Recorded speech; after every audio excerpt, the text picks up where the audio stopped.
नमस्कार। Labour welfare series के तीसरे वीडियो में आप सभी का स्वागत है। हम सभी के मन में एक डाउट जरूर आता होगा। मुझे बहुत मेरे दोस्तों ने ये चीज पूछा कि हमें जॉब करना चाहिए या अप्रेंटिस।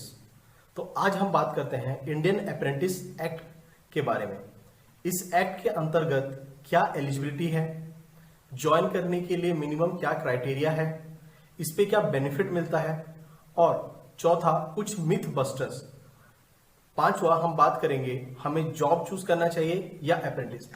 तो आप सभी से निवेदन है, अगर आपको ये वीडियो पसंद आता है तो प्लीज लाइक करें, अपने दोस्तों के साथ शेयर करें, नए हैं तो इस चैनल को सब्सक्राइब करें।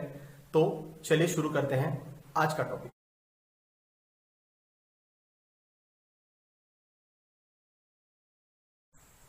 सबसे पहले बात करते हैं अप्रेंटिस कौन होता है। अप्रेंटिस यानी वो इंसान जो दूसरे के लिए काम करता है और उसके बदले पैसे नहीं लेता बल्कि उस चीज से सीखता है। It is the person who works for another person in order to learn something. अब ये अप्रेंटिस एक्ट हमारे देश में 1961 से लागू कर दिया गया। इसके दो मुख्य ऑब्जेक्टिव थे। Objective number 1, to meet the demand of skilled workers और क्राफ्ट्समैन इन इंडस्ट्री, यानी कि जो इंडस्ट्रीज में स्किल्ड वर्कर्स का रिक्वायरमेंट था उसको हम मीट कर सकें। Objective number 2, to use the existing infrastructure in order to train our trains, यानी कि जो इंडस्ट्रीज थे बाकायदा उनको यूज करके हम हमारे ट्रेनिंग्स को कुछ नया सिखाएं। ये एक on the job method of training है, यानी यहां आप जाके खुद काम करके सीखते हैं। दूसरा method of training of the job है, यानी कि जिस ट्रेनिंग मेथड में आप ज्वाइन करने से पहले कुछ सीखते हैं, लेकिन अप्रेंटिस एक on the job training method है। अब अप्रेंटिस हम जनरली क्यों करते हैं?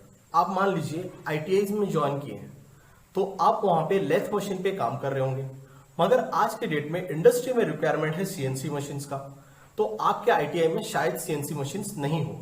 लेकिन जब आप आईटीआई खत्म करके अप्रेंटिस करने जाते हैं तो शायद इंडस्ट्री में आप सीएनसी मशीन्स देखें और उससे आप कुछ सीख सकें जो कि आपके जॉब के लिए हेल्पफुल हो।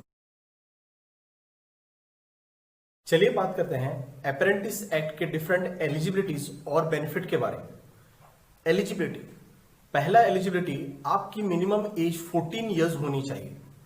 अगर आपको मेरा इंडियन फैक्ट्रीज एक्ट वीडियो याद है तो उसमें मैंने बताया था कि एज एन एम्प्लॉय ज्वाइन करने के लिए आपकी एज मिनिमम 18 इयर्स होनी चाहिए, पर यहां हमने एज को रिलैक्सेशन डाला है और सिर्फ 14 इयर्स रखा है विथ प्रॉपर फिजिकल फिटनेस।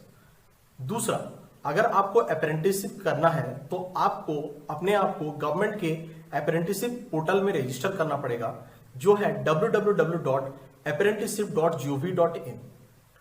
अब जहां हम अप्रेंटिस करते हैं यहां हमें सैलरी नहीं मिलता, हमें मिलता है स्टाइफेंड।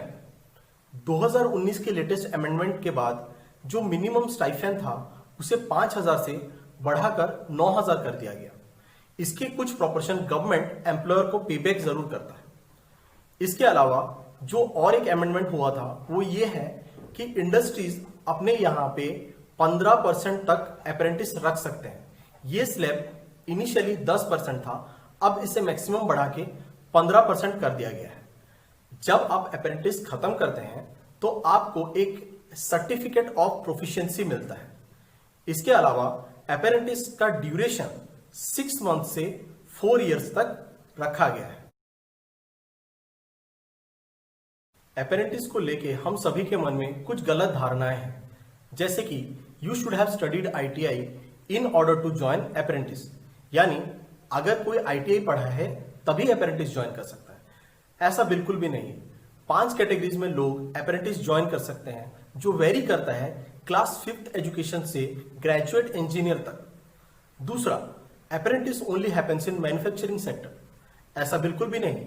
अप्रेंटिस आपके डिफरेंट स्किल इंडस्ट्रीज में भी पाया जाता है। तीसरा, organisation will face loss if it take more apprentice, यानी ऑर्गेनाइजेशन को नुकसान उठाना पड़ता है अगर वो ज्यादा अप्रेंटिस रखता है। ऐसा बिल्कुल भी नहीं है, क्योंकि ये एक लॉन्ग टर्म ड्यूरेशन कोर्स है। तो जैसे ही आप किसी को सिखाने लग जाते हैं, 3 महीने या 6 महीना जो मिनिमम ड्यूरेशन है, उसके बाद वो आपको आउटपुट देने लग जाता है और ये ऑर्गेनाइजेशन के लिए बेनिफिटेड है। इसके अलावा ऑर्गेनाइजेशन को आपको पीएफ, ईएसआई, वर्कमेंस कंपेंसेशन या आपका बोनस नहीं देना पड़ता। इसके वजह से ऑर्गेनाइजेशन के पैसे भी बच जाते हैं। बात करते हैं सबसे इंपॉर्टेंट सवाल के बारे में, जो है अप्रेंटिस हमें करना चाहिए या जॉब।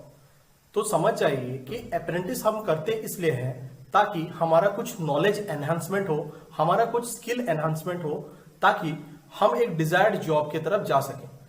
बहुत दोस्त ये बेवकूफी करते हैं कि अगर आपको एक अच्छा जॉब मिल रहा है जहां पे कि आपका ड्रीम या आपका गोल ज्यादा अलाइन है, तो आप उसे छोड़ के अप्रेंटिस करते हैं।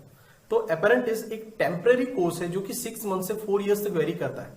तो अगर आपको ऐसा कोई जॉब मिलता है जो कि वाकई अच्छा है, तो आप अप्रेंटिस छोड़ के जॉब ज्वाइन कर लीजिए। लेकिन अगर आप देख रहे हैं कि आपको जो जॉब मिल रहा है वो शायद उतना अच्छा नहीं है और कहीं पे आपको अप्रेंटिस मिल रहा है जो आपके लिए, आपके हिसाब से बहुत ही अच्छा है, तो आप अप्रेंटिस जरूर ज्वाइन कीजिएगा। ये मेरा पर्सनल मानना है, आपका व्यू पॉइंट डिफरेंट हो सकता है अप्रेंटिस और जॉब को लेके। आशा करता हूं आज का वीडियो आपके लिए हेल्पफुल रहा। नेक्स्ट किस टॉपिक में आप वीडियो चाहते हैं प्लीज कमेंट बॉक्स पे लिखें ताकि उस टॉपिक पे हम बना सकें। Thank you very much. जय हिंद।